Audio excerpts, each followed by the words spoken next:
Welcome to Echo of Crime YouTube channel. Every time they thought they had him cornered, he was already gone. In the 1980s, when America's war on drugs intensified, the DEA poured millions into stopping cocaine and heroin from entering through the southern border. But one man turned that war into his personal chess game. His name was Rafael Morales, a trafficker so skilled at blending legality with crime that the DEA once called him the Ghost. He didn't grow up violent or desperate. He grew up clever. Born in Ciudad Juarez, Mexico, Rafael was the son of a small freight manager who ran trucks between Mexico and Texas. By 21, Rafael already knew every customs loophole, every inspector's shift schedule, and every back road across the desert. His early business? Legal imports, until one of his shipments accidentally included 20 kilos of cocaine hidden inside car tires. When the shipment cleared customs undetected, Rafael realized the truth that would define his empire. The best trafficker isn't the one who hides from the system. It's the one who hides inside it. By the late 1980s, Rafael had created one of the most sophisticated smuggling routes in the Western Hemisphere. Unlike traditional cartels that relied on violence and fear, he used paperwork, timing, and psychology. He disguised narcotics as legitimate cargo, coffee beans, ceramics, or machine parts, all documented with genuine invoices. Every truck had two drivers, one real and one ghost. The real driver would cross the border with flawless paperwork, while the ghost driver followed the same route hours later, carrying identical cargo but with hidden compartments. By the time inspectors realized a pattern, the drugs were already deep inside New Mexico, delivered through warehouses leased by American shell companies. Rafael never appeared in person. He spoke only through middlemen, brokers who believed they worked for different bosses. His phone calls were coded through pager chains that routed through payphones across 3 states. Even his accountants never saw his face. He'd built an empire of mirrors, and for a decade, it worked flawlessly. The DEA El Paso division began noticing inconsistencies in trade data. Coffee imports from one small Mexican company had tripled, yet no U.S. buyers could be traced. Agents cross-referenced export records and uncovered ghost shipments linked to the same border checkpoint. Their prime suspect? A Rafael M., who had disappeared from customs databases years earlier. Undercover teams launched Operation Mirage, hoping to expose his network.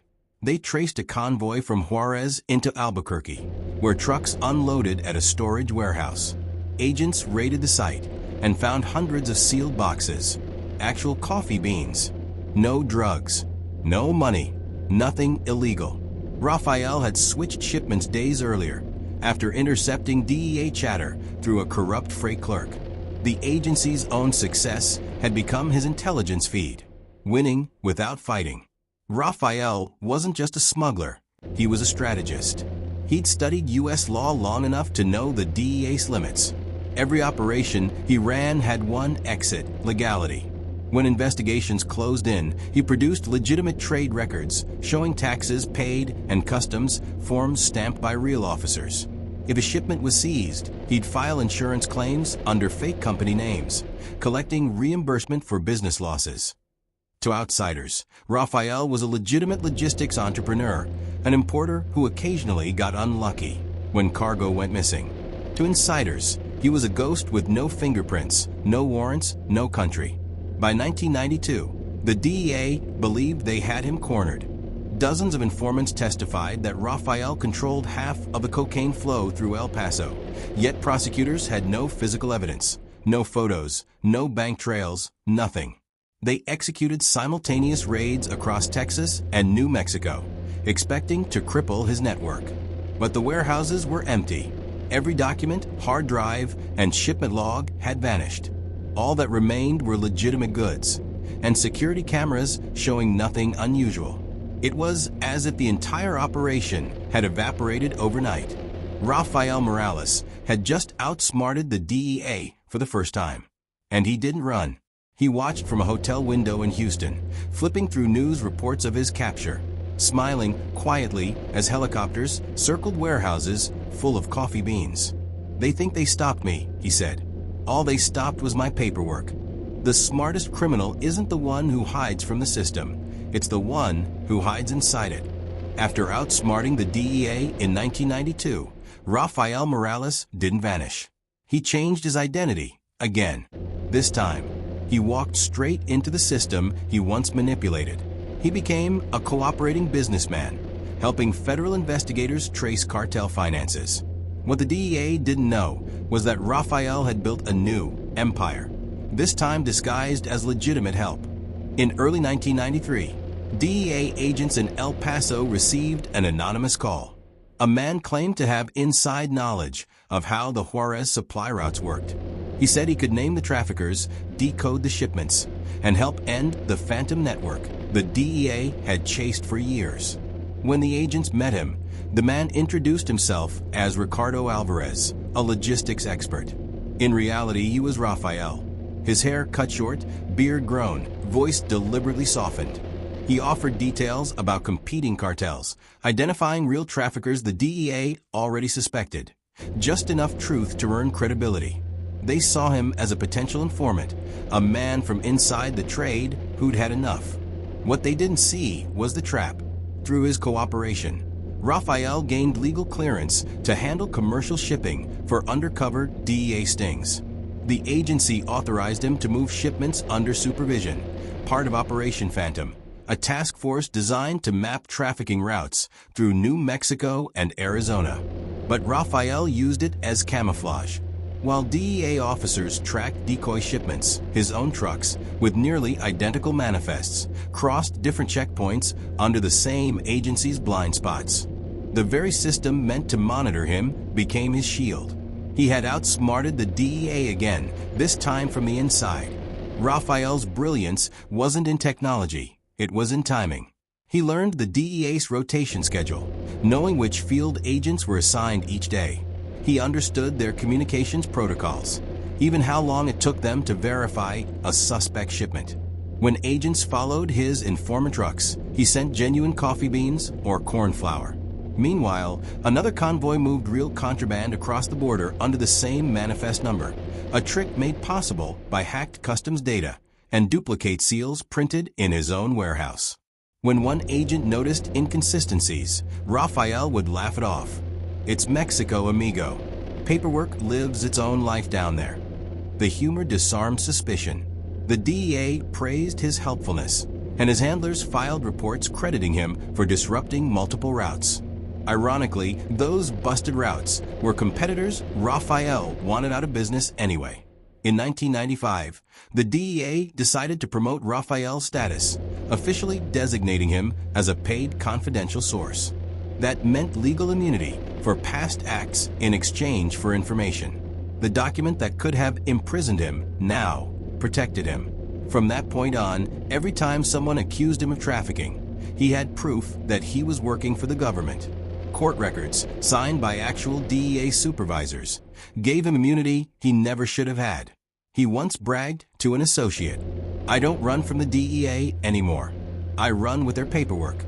By 1997, Rafael had wealth beyond imagination, yet remained invisible. He moved between safe houses in Texas, Mexico City, and Panama, always under aliases. He owned flight schools, trucking companies, and even a small import business that donated to political campaigns. His face was never on camera, his name never in print. But everyone in the underworld knew who he was, the man who tricked the DEA twice. Rafael's second victory, however, carried a new kind of risk. Some of his government contacts began disappearing, reassigned or retired.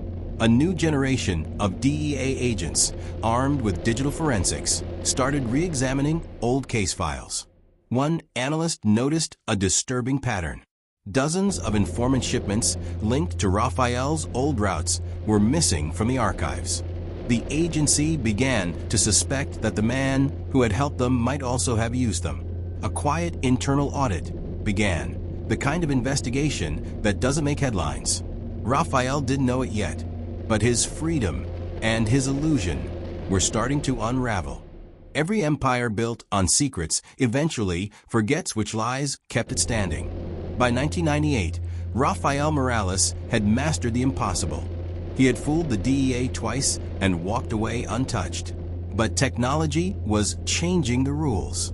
Digital records and cross-border databases were quietly replacing paper files. And with that shift came a new enemy Rafael couldn't bribe or predict: data.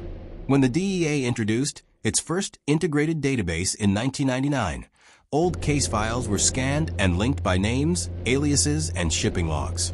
For the first time, analysts noticed a pattern: different identities sharing the same tax numbers, bank accounts, and air freight signatures. The same handwriting on customs forms. The same logistics company, Morales Freight and Export. An audit was opened quietly under the name Project Ghostline. Rafael didn't know it yet, but his own paperwork, the thing that had protected him for a decade, had become the evidence against him. In 2000, a junior DEA analyst found an anomaly. A confidential informant called Ricardo Alvarez had never been officially terminated from the program. Worse, the file listed dozens of cargo clearances approved by Alvarez without supervisor sign-off. When the analyst cross-checked those shipments with bank transfers, they discovered millions funneled through Panama. It was a ghost trail that pointed to a real person, Rafael Morales. Only a handful of agents knew his true identity, but rumors spread through field offices. Some believed he was still protected by higher authorities. Others believed the agency had been played from the inside for years. In 2001, a routine audit by the U.S. Treasury Department uncovered a network of front companies tied to Morales' old contracts. Customs officials flagged matching signatures on insurance forms and import manifests. For the first time, the DEA moved without warning. No leaks, no arrests announced. They froze accounts, seized freight yards, and launched international warrants under classified operation names. When agents arrived at one of Rafael's warehouses in Houston, they found everything he had used against them: duplicate licenses, custom stamps, forged trade seals, and a half-finished shipment manifest bearing the DEA's own authorization codes. It was the perfect irony. The DEA's paperwork had once protected him, and now it proved he was the ghost they'd been chasing for 15 years. By the time warrants were issued, Rafael was gone. Neighbors in Mexico City said he'd left one night with only a briefcase.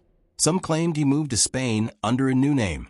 Others said he'd cut a deal with a foreign agency in exchange for intel. No one knows for sure. To this day, Interpol's files list him as whereabouts unknown.